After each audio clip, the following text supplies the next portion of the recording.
What is up, everybody? Joe Everest, the fence expert. If you're in the fencing industry, you know the country's largest fence show is right around the corner. FENCETECH 2026 is going to be here before we know it. For today's interview, I've got Mike Staver, the opening keynote for this year's FENCETECH. With all that being said, let's get into it. Mike, first and foremost, I want to thank you so much for your time. I appreciate you making time available to come talk to us today.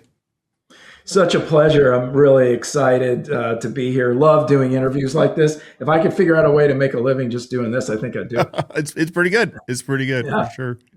Now, Mike, we're talking to you today because you're going to be the opening keynote speaker for FENCETECH 2026, Indianapolis in February. So excited about that. You know, who knew? One of the great things about my job is I get to be a part of so many interesting industries. And this is a big deal in the fence business. So I hope everyone's signed up, ready to go, coming to learn, stretch, really become better at what they do every day. Absolutely. And, you know, we've been talking about FENCETECH a lot lately because it's such a big deal. It's the largest fence association event. They say in America, but I've got to think it's in the world. I don't know if there's a bigger one, maybe in Asia somewhere, but it's pretty big. It's full of, there's over 70 educational seminars. There's, of course, the show floor. It's a major event that everyone puts on their calendar. And obviously the opening keynote really sets the tone, not only for FENCETECH, not only for going into the event, but also really sets the tone for the year. We're setting our goals in February. Hopefully our goals are probably already solidified, but maybe we're thinking through what the roadmap for the year looks like. So it also really sets the tone for us personally and professionally. Yeah, exactly. And I think, you know, I'm really about the intersection of being terrified and exhilarated all at the same time. Yep. And I'm really hoping that your audience that's listening to us now, and then those who will be at FENCETECH, which I hope will be everybody, understands that the real power of scale, really being a great leader, is about being able to break down barriers to our thinking, to our way of believing, to the way we see the world, so that we can have massive impact, not only on the business, but on ourselves, right? You and I talked before we started about this sort of entrepreneurial process where we're so transactionally focused, right? When's the next deal? When's the next project? Sometimes it's difficult to say, what am I really growing to? What am I scaling for? What's the thing? So that it's not just one contract after the next. And I'm excited to share what our research has shown around that. I love that. Mike, you spend a tremendous amount of time and effort really building leaders or honing leadership skills, right? You probably take, I would guess that a lot of the people you work with already have leadership tendencies, but really need to sharpen that skill set a little bit. Is that probably something that we'll also hear a little bit about? Yeah, I'm going to talk a lot about leadership. I define leadership as the extent to which a person influences an individual or a group of individuals to achieve results beyond which they think they're capable. You know, you don't really need a leader if you can just go through the motions and do what you need to do. But where leadership comes in is when we say, that's the flag on the hill, let's go get it. And how do we do that in a way that not only inspires, but influences people to achieve great results? How do we keep them engaged? What do we need to do to drive the skill set so that the people sitting in the audience, sometimes leadership feels like you've got a marble and you're trying to shove it through a cocktail straw. Sure. So how do we create a world where leadership is a process of going, let's go, we're going to go get that, and then defining what that is, which generally is bigger than volume and number of contracts and net operating income. It's a bigger thing, I think. Well, and I think that's a good perspective to have, is that sometimes we've got our eye on the wrong metric, right? Like revenue is great, but if we have a tremendous amount of revenue, but there's no happiness at the end of it, or that revenue is a weird number, because if your expenses outweigh your revenue, it doesn't matter how much you've made, you're still going to end up at the end of the year probably in worse shape than you started. But that's a metric a lot of folks keep in mind. So it's probably an important one. Without revenue, you can't grow probably, but there's more important ones maybe. Yeah, and I think if we look at net operating margin, what we have in the bank, or return earnings at the end of the year, that's sort of table stakes for a business, right? Obviously, we're in business to make money, not just create revenue. So that's the first thing. But what about the intangibles? Like how does a leader differentiate themselves in a crowded marketplace? And how do you create a space that's the colorful dot on a black and white landscape? And how do people go, no, that's the company I want to go with? Those are the people. And it transcends just good service, just good quality of product, just good installation times, just good warranty. It is more of a human beings connecting with human beings to create human experiences. I remember years ago, I rescued a little puppy. And I don't know about you, Joe, but I feel like rescue dogs know they've been rescued. Yeah. I feel like they just know it, you know, and they generally know the person. And I rescued, she ended up being, her name was Cheyenne, the wonder dog. I called her, God rest her soul. And so we put a fence up in the backyard, and it was a 4-foot fence. Cheyenne sat at the back door looking at that fence going, seriously? I mean, really? That's it? Yeah. I swear, I let her out the back door in a dead run. She didn't even touch it. She went right over the top of it and then stopped and looked back and said, how do you like me now? Well, it was a wood fence. And so the company that I used, I called them and told them the story. And they were the best. They came out and they brought me a leash. And they said, if the fence doesn't work, try this. Well, I've told that story 1,000 times over the years. Right. It's just a funny little thing they did. Yeah. But that connection to me, and then we did 6. Cheyenne said, no, thanks. Finally, I said, I can build a prison. Really doesn't matter. Sure. So, but I don't know good materials from bad materials. Sure. I know if this fence is straight, if it's on my property line, if it's been surveyed right. Obviously, that's important. But how do we create memorable experiences as leaders? How do we make our customers and our community feel like, wow, we add value once the posts are driven and everything's done and we leave? That's really what leadership's about. Well, absolutely. And you know, there's a quote out there, and I'm going to really butcher it, but something to the effect of people will remember less of what you did for them and more of how you made them feel.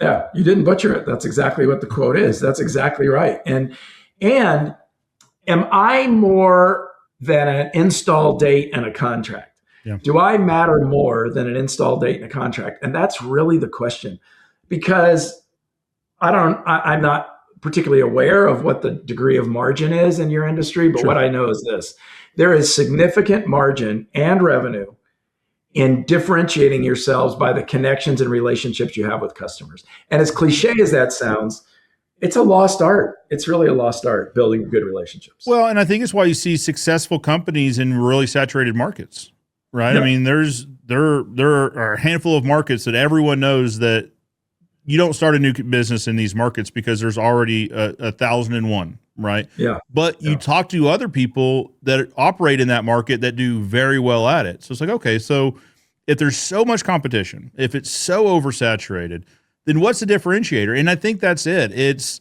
typically the ones that the final touch isn't the invoice, right? That's isn't the, hey, appreciate your business. Here's your invoice and it's due in whatever, 15, 30 days. It's, hey, I wanted to reach out, make sure we really got everything right. See if there's any questions. Hopefully that's done in an in-person walkthrough. It's not an email or now it's a text. It's those differentiators, right? Because then that person then, just as you told your story, tells their story to somebody else of, gosh, it was just a fence, right? But I felt like they went above and beyond. And in today's age of social media, where you can go online to any of these platforms and ask a question, hey, who does fence? And get a lot of different answers. You need those cheerleaders, right? Those people telling their stories. That's a great tagline, man. We should copyright that tagline. More than a fence. Wouldn't that be a great marketing line for a company? Absolutely. Somebody must have it. Absolutely. Somebody, surely.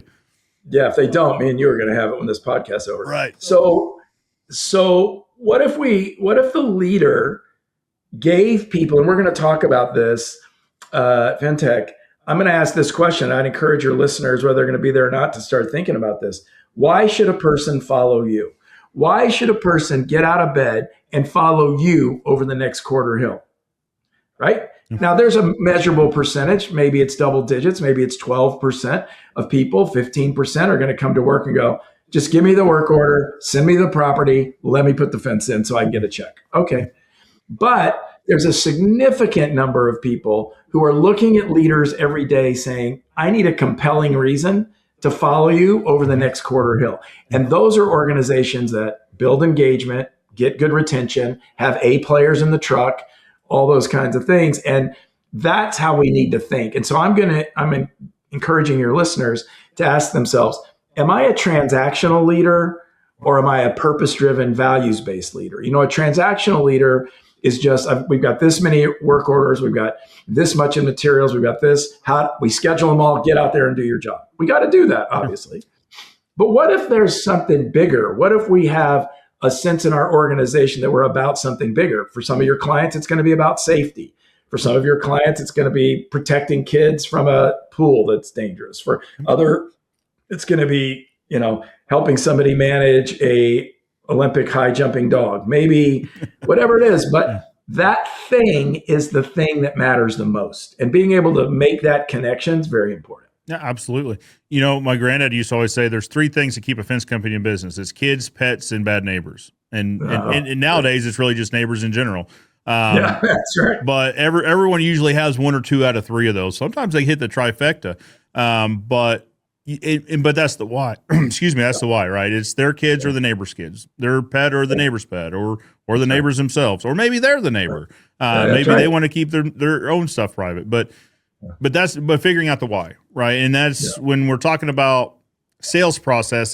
That's pretty early on. Is what's the reason for the fence? What's the why for the fence? And if you know the why, then you could just exceed at it, right? Say, hey, we're here to keep a dog in the yard or a dog out of the yard. Okay, great. I share a story where we did a fence for an older couple who had just gotten a few dogs, and they were in a safe community and all that. They didn't feel like they needed a fence. Well, and they love these dogs. Really love these dogs. Everyone does, but these folks really did.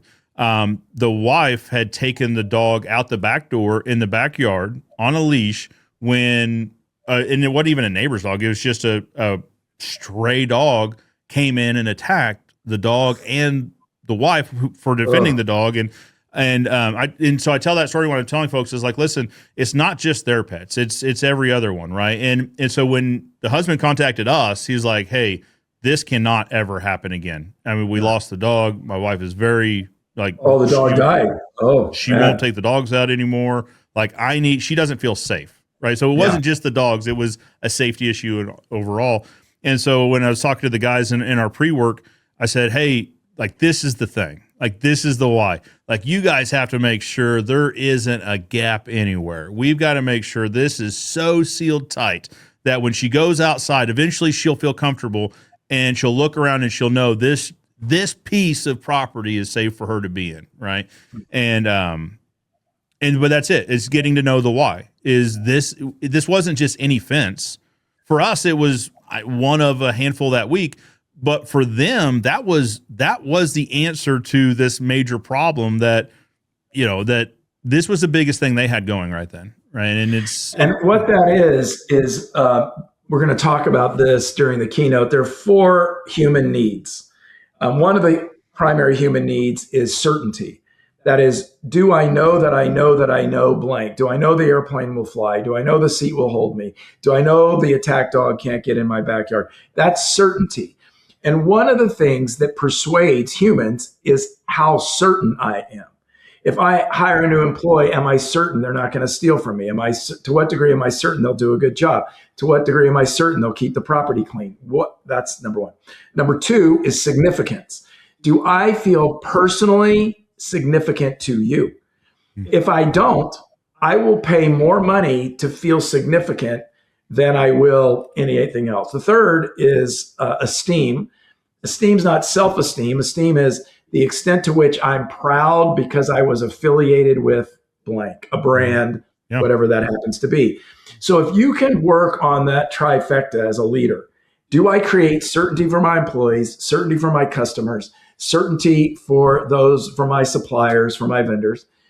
Do we have a program where every single person that gives us a credit card, writes us a check, or pays us cash feels personally significant to me? Not just oh, here's 5 things to make sure you take good care of your fence. Yeah. But do I feel personally significant to you? And then am I proud of what you did so that I'm going to go tell my friends, family members, and colleagues, hey, you should really use this company.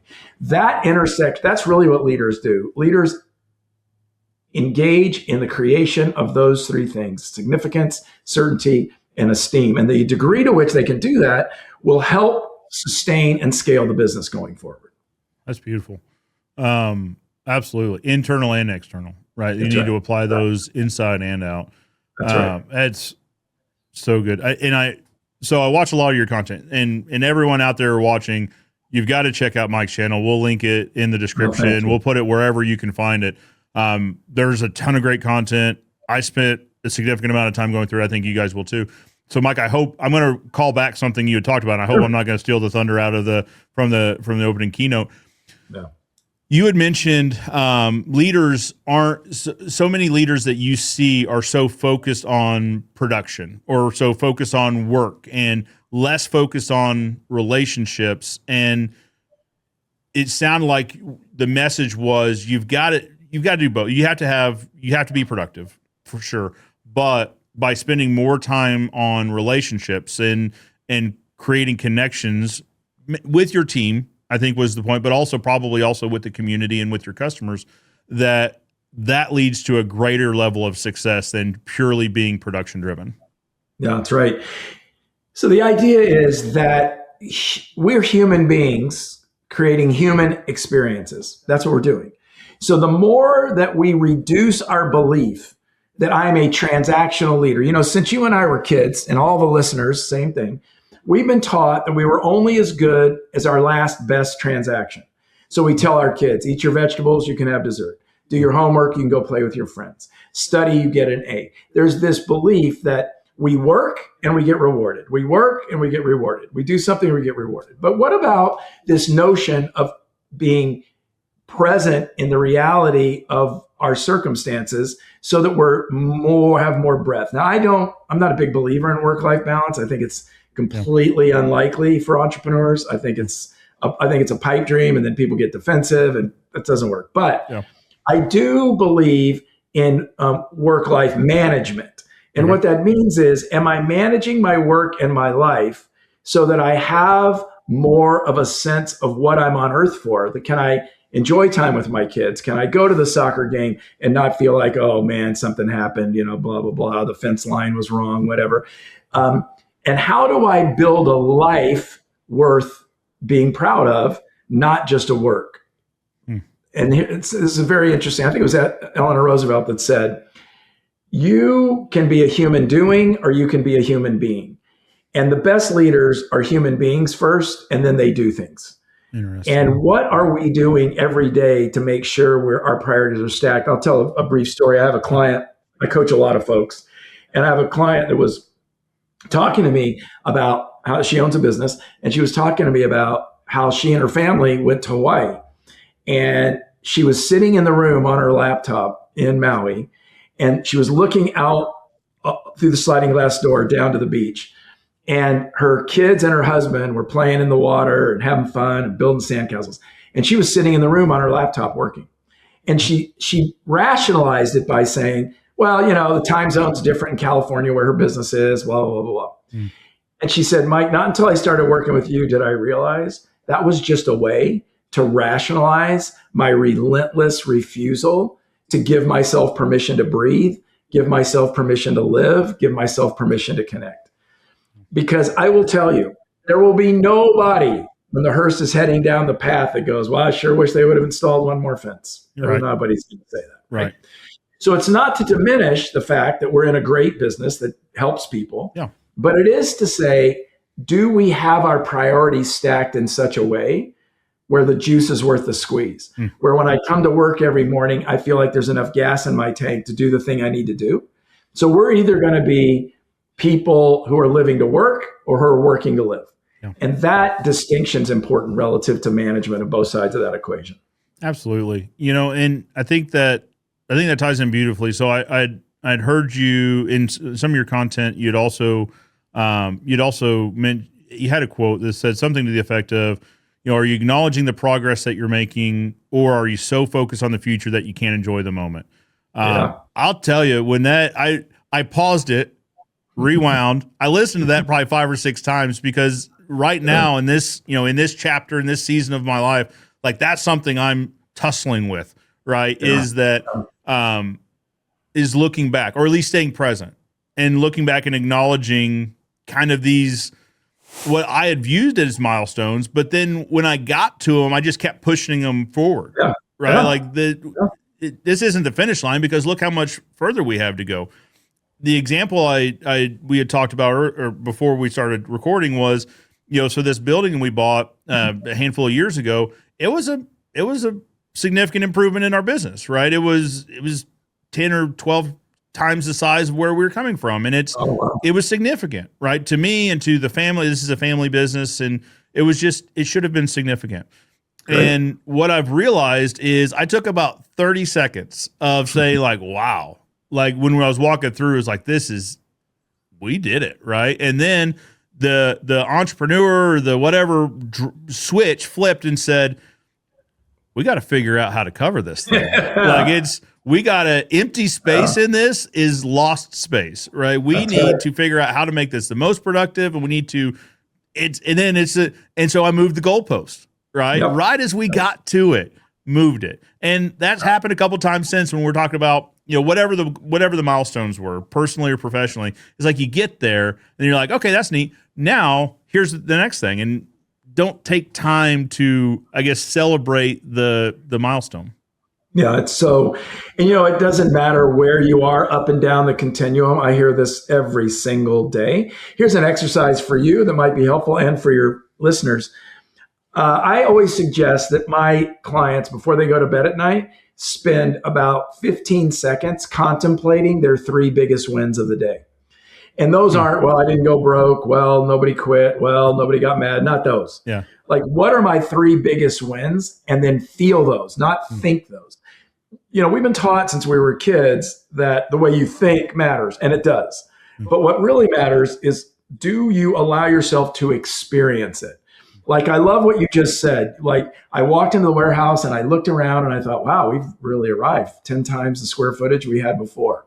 The next step in that process would have been for you to grab a folding chair, or to sit down on a pallet of steaks and poles, and just sat there for a minute, taking some deep breaths and looked around the warehouse and felt what it felt like. Yeah. So when you're right before bed, and it's important that it's right before bed, I'm encouraging your listeners to just pause and close your eyes or not, and just feel about 3 wins today. Like, this will be a win for me. I've really enjoyed the conversation with you tonight. Before I go to bed, I'll just remember this, feel what it felt like to connect to somebody new and get to know somebody. Because that feeds the soul, and the brain doesn't understand what to do unless we feed it the right food. And whatever our eyes see and our ears hear is what our brain uses for nourishment. So if we develop the belief that we're only as good as our last accomplishment, then we will only be after the next accomplishment. And here's the problem. There's never going to be enough accomplishments, ever. Right. I coach two very, very high net worth people who would be known in the general public. And I will tell you, they're always talking to me about, okay, how am I going to get over the next hill? What am I going to do to make more money? And I'm like, since I'm kind of a buzzkill that way, like, I think you got enough, man. Yeah. What is the additional value that more brings you? Yeah. Yeah, exactly. Incrementally, because really we are beings who must create a space in our lives where we're able to absorb what the goodness is, because there's so much that isn't in the world. Yeah. And we can blow right past something and never even enjoy and I'll bet you, when you were a senior in high school or whenever, and I sat down with you and said, hey man, by December the 9th, 2025, you're going to be making this much money. You're going to own a company with this much volume, and you're going to have a warehouse this big. You would have been like, oh, that'd be the promised land, man. I can't even, right? Right. Yeah. Yeah. But then you Truly. get there and you're like, what's next? All right. We gotta, yep. We got to go. Yep. Yeah. 100%. 100%. It's discipline. I get it. I feel the same way, man. I have a chair here a recliner here in my studio. And I, every day, and the first thing I do in the morning is sit in that studio and sit in that chair and set intention for the day and really consider what is good about today so that I can experience it as it happens. I think that's something important to touch on too, because this is something, so once a month we get all the team members together, we'll do lunch, we'll talk about the previous month and the month is coming up, but then also we'll just kind of have a talk. And one of the things I said last month or the month before was what you tell yourself is going to happen in that day probably will, for better or worse, right? Sure. So in the example I gave, it's like when you buy a red truck, all you see is red trucks because you're looking for them. It's the same thing if you wake up and you tell yourself, you know what, I bet something's going to go wrong today, and I bet somebody's going to yell at me, and I bet someone's, whatever your three worst things that could happen that day, you'll go through your day looking for them, right? That's and right. Sometimes they're self-fulfilling. You'll create a scenario where somebody does yell, and you're like, yep, see, I saw that coming from a mile away. And then this problem comes up that normally probably isn't a problem. It's probably just, but you go, yep, I knew that was coming. And then that blows it out of proportion. And then who knows what the other things are. That same person then that same morning could say, you know what, I bet everybody's going to be glad, that the morning's come. I bet I'm going to say hello to everybody. I bet I'm going to find a win today somewhere that's really going to make me happy in the moment. And I bet that, and then you go through your day looking for those things. Those two people, same person, same morning, different routines, have vastly different outcomes of the day. Exactly. There's a pair of twins were 6 years old, and it was their birthday, and their parents decided to give them a gift for their birthday. So they went to a horse stable. Both kids were very excited. Oh my gosh, this is so awesome. And one little twin was a pessimist, one was an optimist. So they walk into the barn and they open the stall, and there's a big pile of horse manure. It's about 8 feet tall. And they take the pessimistic kid and they put him in the stall and they close the door. They go down 3 more stalls, big pile of horse manure. They put the optimistic kid in there and they leave him there for an hour. I want to teach him a lesson, right? They come back an hour later. They open the door where the pessimistic kid is with the 8 foot tall horse manure. And the kid's crying and, oh my gosh, my life is all horse manure. I can't believe it. What's going on? Da, da, da, da, da. Parents are like, man, well, what lesson did you learn? I didn't learn any lesson. They start walking down the stable and they hear all this noise, like slamming, banging, crashing. And they open the door of the optimist stall and there's horse manure flying everywhere. And the parents are like, wait, what are you doing? And the little kid says, with all this horse manure, there's got to be a pony in here somewhere. So that's what it is. That's what it is. I'd say always look for the pony, man. Always look for the pony. That's it. And I'll tell you personally, that's had an impact on me it's setting the tone for the day in the morning. Like the first thing you do in the morning is the person I was listening to talk about this was talking about you sit in silence with your morning. I'm not comfortable in silence right now, so I do it on my drive into work. But I've got 25 minutes on my way in. I've got some time. And so think about like, hey, here's what I want to accomplish. Here's some good things that are going to happen. And then when I accomplish these things, here are probably going to be the positive results that come out of it. Yep. I'm telling you, it works, right? It's just, our brain will do what it's told if we tell it what to do. But so often, I said to a client yesterday afternoon, just because you think it doesn't mean you have to believe it. So, if you're thinking something, it doesn't mean it's a fact. So why wouldn't you, like you're riding a horse, driving a tractor, managing a sports team, why wouldn't you just direct your brain here? We are naturally programmed, unfortunately, to have negativity bias. We're naturally programmed because we want to be protected from danger. So the brain is going to drift that way anyway. All we have to do, like a little kid, is go, no, let's go over here.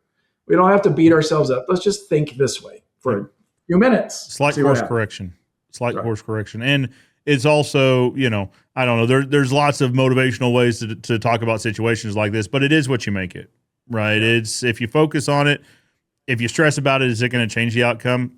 If the answer is no, then what are we doing? It's just, And what's interesting, Joe, is we still get to acknowledge the bad things that happen. There's a lot of people in my business that are all sunshine and rainbows and happy talk. And I say, no, no, no. Life is tough. I mean, there's no question that you are going to experience difficulty in your life. So I'm a big believer in say, let's just embrace it. Let's just accept the fact that this is tough. This is a difficult circumstance. Business is slow. I lost a valued employee, got in an argument with my significant other, whatever. Let's not pretend that doesn't exist, but let's make sure that what we do is we manage that thing so that ultimately things work out. It makes me nuts when somebody's chronically chipper for no reason. So rather than being chronically chipper, just go, I think Navy SEALs, I was sitting next to a retired Navy SEAL at a wedding the other night.